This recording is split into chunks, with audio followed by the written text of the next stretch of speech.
ეს წლის ერთ-ერთი ყველაზე აქტიური დიპლომატიური დღეა და ახალი წლისთვის ბევრი რამის მოგვარებაა შესაძლებელი. წერს ზელენსკი ტრამპთან შეხვედრამდე რამდენიმე საათით ადრე გავრცელებულ განცხადებაში. უკრაინის პრეზიდენტი აღნიშნავს, რომ იქნება თუ არა გადაწყვეტილებები ეს პარტნიორებზეა დამოკიდებული.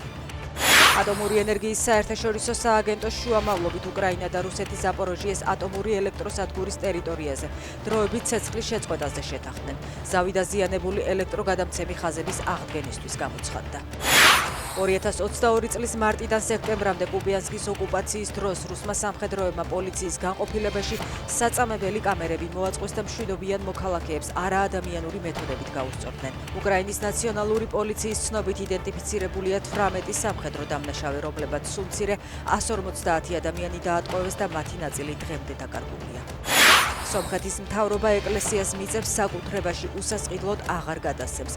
პატრიარქ გარეგინ მეორეს და ნიკოლ ფაშინიანის დაპირისპირების ფონზე მთავრობამ დაამტკიცა კანონპროექტი, რომლითაც მიწები უსასყიდლოდ სარგებლობისთვის გაიცემა და არა საკუთრებისთვის. ხმელთაშუა ზღვაში მიგრანტების გემი ჩაიძირა, დაღუპულია 116 ადამიანი, გადარჩა მხოლოდ ერთი, რომელიც წყლიდან ტუნისელმა მეთევზემ გამოიყვანა. მიგრანტების გემი ლიბიიდან გაემგზავრა, თუმცა სად მიდიოდა უცნობია.